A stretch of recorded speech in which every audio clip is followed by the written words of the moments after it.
back from the weekend. Hope everyone enjoyed it. This is Ainslie News, Monday 13th of July. Big silver news today. Silver next bull market appears. We look at the current setup for silver that looks very much like that of 1979 and 2008, from which it launched ahead of gold with a 400 to 800% gain. Whilst gold bottomed in late 2015, it's now looking like silver's 9-year bear market ended in March this year. First, the Silver Institute has just published their first half-yearly interim report on demand and supply. We'll read that extract from that report for you just now. Firstly, investment. Retail and institutional inflows into silver ETPs have been impressive this year. As of June 30, global holdings reached a fresh all-time high of 925 million ounces, which is roughly 14 months of mine supply. The ETP growth in the first half of 2020 of 196 million ounces comfortably surpassed the highest annual inflow of 149 million ounces set in 2009. North American listed funds accounted for some 90% of the ETP inflows since March. Retail bullion coin sales jumped by an estimated 60% year on year. Silver bar and coin sales surged in response to a deteriorating economic outlook linked to the global COVID-19 pandemic, leading to some supply chain disruptions. This saw dealer stocks for several silver investment products quickly depleted, resulting in extended delivery lead times and higher premiums. The recovery in professional investor activity in May and June reflected improving sentiment towards silver, amongst these investors particularly as a leverage play on gold. This trend was clearly reflected on COMEX. Although net managed money longs ended June at 176 million ounces, posting a 40% decrease compared with end December 2019 levels. This hides a marked improvement within the first 6 months, with net longs improving quite sharply between early May and end June. In China, improving price expectations and a rise in price volatility has also revived investor interest. Silver trading volumes on the Shanghai Futures Exchange recorded their highest monthly total for the year in May, while turnover in the Shanghai Gold Exchange remained elevated after hitting record levels in March. Nextly, industrial and jewellery demand. Not surprisingly, the COVID-19 crisis negatively impacted silver fabrication demand in the opening half of the year. After a sharp contraction in the March-April period, silver industrial demand has shown signs of improvement from May onwards, after many key economies gradually lifted lockdown measures. However, weak consumer confidence and a sharp rise in unemployment weighed in demand and many end-user applications, such as automobiles and consumer electronics. Going forward, some of this consumer drag could be mitigated by flow-through from various governments' recently announced infrastructure investment programs, therefore lifting silver industrial demand. Looking ahead, silver jewellery is expected to weather the storm far better than other precious metals this year. This is due to the relative affordability and greater suitability to online selling of silver jewellery. Metals Focus, the independent precious metals consultancy, forecasts an annual decline for global silver jewellery fabrication of just 7% against a projected 25% slump for gold. That has certainly been illustrated already by US import statistics, where its imports of silver jewellery in US dollar terms have improved from negative 65% year on year in April to negative 41% in May, whereas gold jewellery imports slumped by 91% in April and have barely recovered to negative 81% in May. Michael Ballarin, director of the Silver Promotion Service, or SPS, an arm of the Silver Institute, focused on stimulating demand for silver jewellery in major international markets, stated, "In June, we commissioned a consumer research survey where respondents were asked to evaluate pent-up consumer demand due to the COVID-19 pandemic.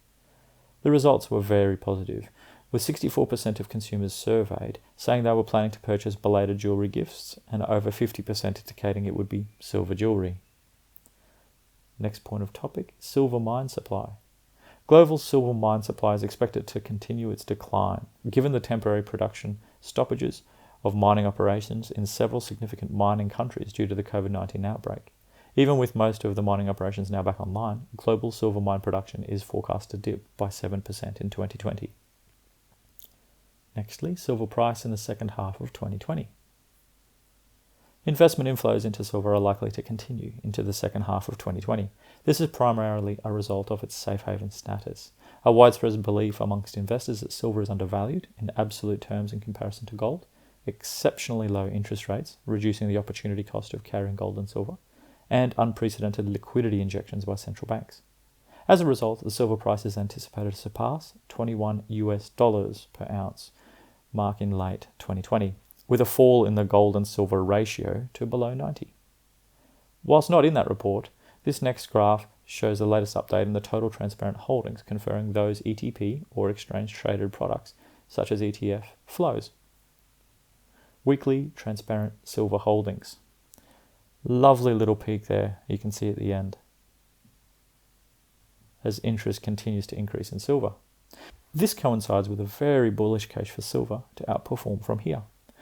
Last week, we discussed in picking tops and bottoms in markets, and hindsight mixed with fundamentals is starting to indicate the low we saw silver take in March on the COVID liquidity squeeze could well have marked the end of the 9-year bear market silver has endured since its spectacular top in 2011. Since hitting that US $11.94 low in March this year, and coinciding with that record high 124-to-1 gold and silver ratio, silver has rallied back harder than gold, up 57%, and the GSR dropping to its current 96s-to-1. Gold ended its bear run at the end of 2015, and typically silver went on to plumb lower lows as it does before it hits high highs. It's a well-worn history repeating story. However, if, as it appears, March was the end of the silver bear market, the surge from here could be incredible. There are a number of factors indicating this could be the new bull market for silver. Firstly, the 50 weekly moving average, or WMA, just crossed above the 200 WMA for the first time since 2003, which then marked the beginning of the epic 10-buy rally, that 2011 $48 US top for silver. This next chart, showing 50 weekly moving average, moved above the 200 weekly moving average. Zooming in a bit is important as it shows the tussle silver has had forming that bottom in March, and why this demonstrable breakout is potentially so important. The following and next chart, marked up by technical analysts Astrolib, tells the story, showing true market bottom. Wow, what a bear market we've had since around that 2012-2013 period. As stated in that chart, once silver comes off that lower low, the performance compared to gold can be spectacular. This next chart also illustrates those last two times. From the beginning of the bull market in April 1978, silver and gold generally tracked each other until mid-1979, from which silver shot up, finishing with over 900% gains, more than double gold's 400%. Check out this chart here. Pretty much showing nothing, gradual increase, and then bam, in 1979. As happened in March this year when the GFC hit and the broader liquidity squeeze played out, gold and silver, like everything else, got sold off again and again, and silver got just hit much harder than gold. Up to then, from 2003, gold had rallied 185% and silver 300%. After that correction, both gold and silver were both up around 100%.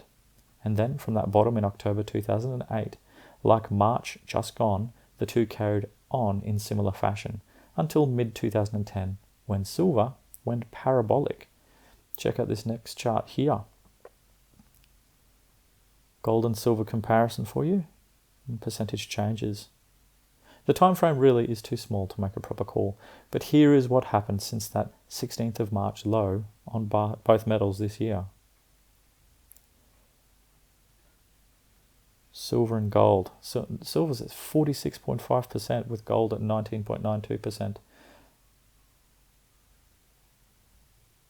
The other things at play right now are unprecedented. Literally all-time highs, physical deliveries on COMEX in July when the month is only halfway done. JP Morgan has exited their short position and has supplied an incredible 220 million ounces of silver into the world's ETFs in just a few months. In a rare, freely available report, Silver COMEX analyst Ted Butler concludes as follows. The key is to look at the underlying mechanical aspects of what a collective covering of the concentrated short position means to the price, and not the price itself. By mechanical, I mean how quickly the 8 big shorts can close out and cover a significant portion of the 70,000 contracts, or 350 million ounces, that were short as of last Tuesday, to say nothing of the 200 million ounce short held if JPM has leased the metal that has found its way back into the silver ETFs. Only a small portion is capable of being covered on any given day. The good news is that future COT reports will provide the evidence, or lack thereof, of short covering as it occurs. One reason I believe there is more of a pressure cooker analogy in silver than in gold, other than price pressure being relieved in gold, as gold prices have risen much more than silver, is the dimension of the concentrated short positions in each. Over the past few months, an amount of physical gold roughly equal to the concentrated short position of the 8 largest shorts, close to 25 million ounces, has been deposited into the COMEX gold warehouses. In fact, I believe the reason for the large physical inflows and large deliveries to date is related to the concentrated gold short position. Certainly no one can claim 25 million ounces of gold is impossible for the big shorts to come up with. After all, 25 million ounces of gold, while a very sizable $45 billion in dollar terms, is less than 1% of all the gold bullion in the world. It's different in silver, where the 350 million ounce concentrated COMEX short position, to say nothing of an additional 200 million ounce short position if my claims of leasing are accurate, seems to preclude that amount of physical silver being available to the big shorts. This is what separates silver from gold, namely it is conceivable for the concentrated short position in gold to be offset by physical metal, where that would seem to be impossible in silver. The big silver shorts coming up with the equivalent amount of medical close at current price is about as likely as me discovering the vaccine for COVID-19 or becoming the new hairdresser to the stars. So we sit and wait for the inevitable short covering and silver price explosion. Pretty big read today for you guys. You can always go back over to our website on ainsliebullion.com.au and there's a link to the full report from this summary today. Lastly, history tells us silver can easily go 10 times from here if this is indeed the bottom of that painful 9-year bear market. So many factors have led to this coiled spring or pressure cooker, as Butler calls it, that this coincides with the macro factors we write of every day of unprecedented debasement of currencies, quite possibly a depression, not just a bad recession, and equity markets in complete irrational exuberance sets the scene for spectacular gains for this next silver bull run. And that's news today. Welcome back to the week, everybody. We'll continue on with news tomorrow. And remember, you can always jump into our websites, ainsliebullion.com.au and ainsliewealth.com.au for all things crypto and gold and silver. We'll catch you later.